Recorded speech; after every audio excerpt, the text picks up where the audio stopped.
Ja, ich wurde einfach so ein tierischen Yuppie. Ja? Ich habe einfach wahnsinnig viel Geld verdient, wusste nicht wohin damit. Bühnenberufe sind mit einem ganz normalen Familienleben nicht zu vereinbaren.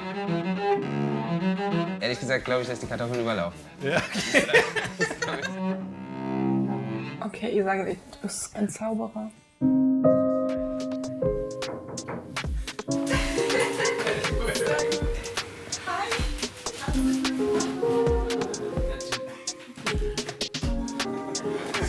Willst du was trinken? Wir haben hier... Das sieht gut aus. Sehr gut. Ja, bitte. Jetzt im Teilnehmen. Du hast ja dein Cello mitgebracht. Was ist denn das für ein Cello eigentlich? Das ist ein Cello von Carlo Tononi. Okay. Kennt man nicht unbedingt, aber ist schon 300 Jahre alt. Und ist teuer wahrscheinlich. Also, ja.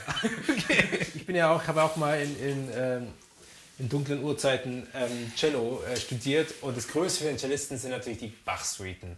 Du hast sie ja dann, bescheiden wie du bist, mit 25 auch schon irgendwie aufgenommen oder so? Ich bin immer mit Bach aufgewachsen, meine Eltern sind auch Kirchenmusiker und dann lag das irgendwie so in meinem Naturell und da dachte ich, das ist das erste Mal, dass ich mal so richtig wahrhaftig mache, was mir künstlerisch wichtig ist. Soll ich mal spielen? Ja, was hören wir denn?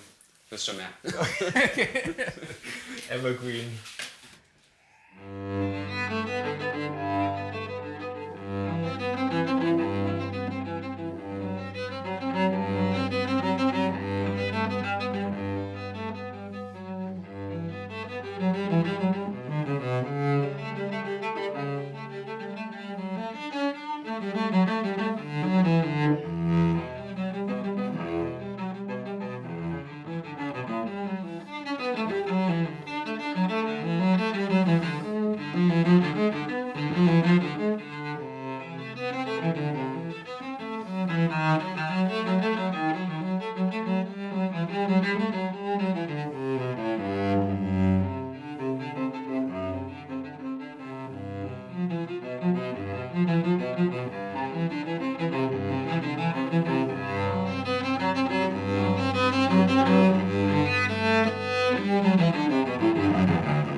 Am häufigsten verwendet in Werbung, ja. Ja.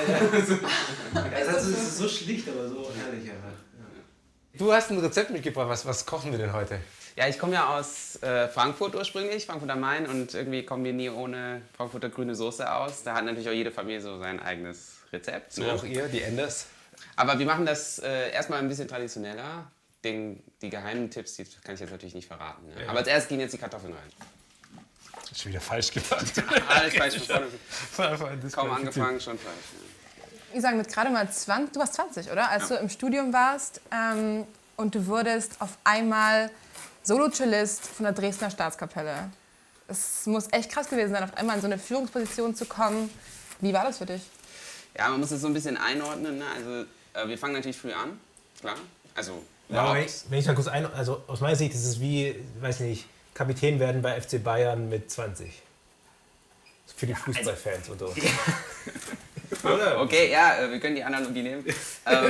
Es war auf jeden Fall ein hochprivilegierter Job. Es wurde gefragt, ob ich Interesse habe, dann bin ich hingefahren, habe nicht damit gerechnet, hatte ganz andere Lebenspläne zu dem Zeitpunkt. Und kabum, 3 Stunden später hatte ich plötzlich den Job. Und das ist eine Stelle, da sagst du dann nicht nein.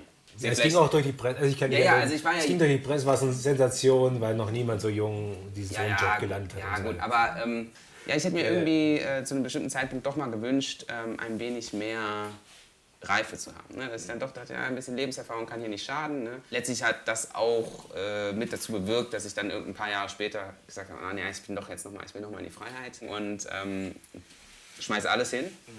Aber dachte ich, jetzt ist noch mal Zeit, ich will noch mal was mitnehmen von den Jahren, die ich eben verpasst habe. Ne? Du bist jetzt freischaffender Solist und Kammermusiker. Du machst ja ganz viele unterschiedliche Sachen. Ja. Sehr, sehr nischige Sachen, also Mainstream-solistische Sachen.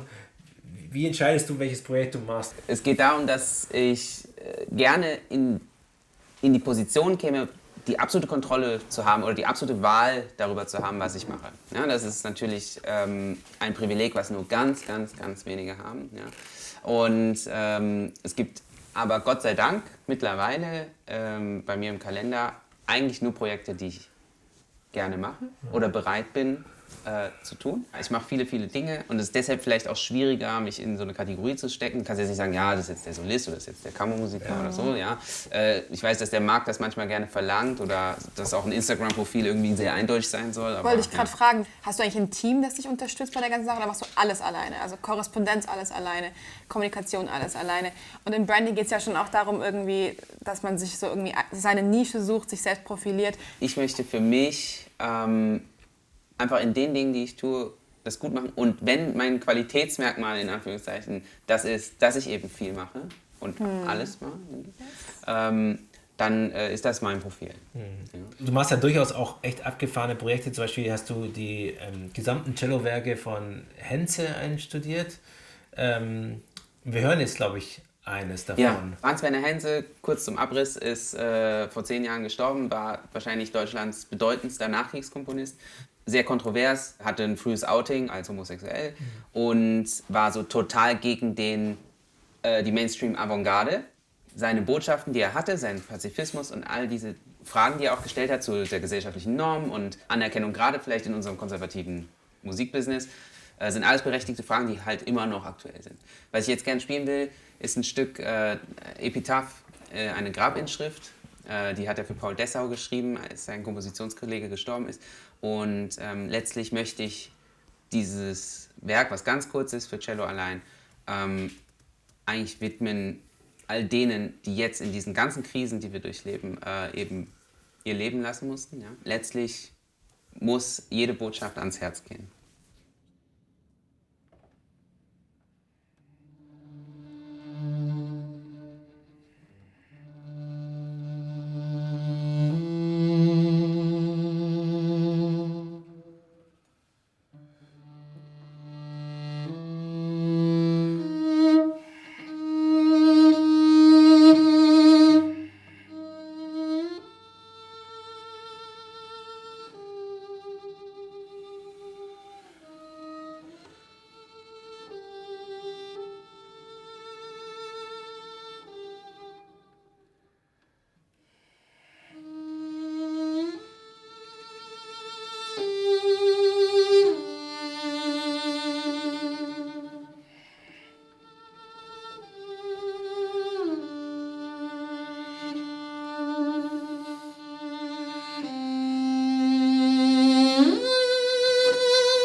Okay, ihr sagt, du bist kein Künstler, kein Zauberer.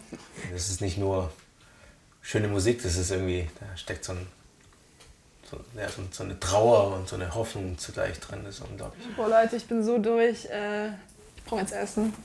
Essen, oder? Ja. Also, fertig. Okay, Pellkartoffeln-Time. Ja. Für alle. Und grüne Soße. Grüne Danke Soße. euch.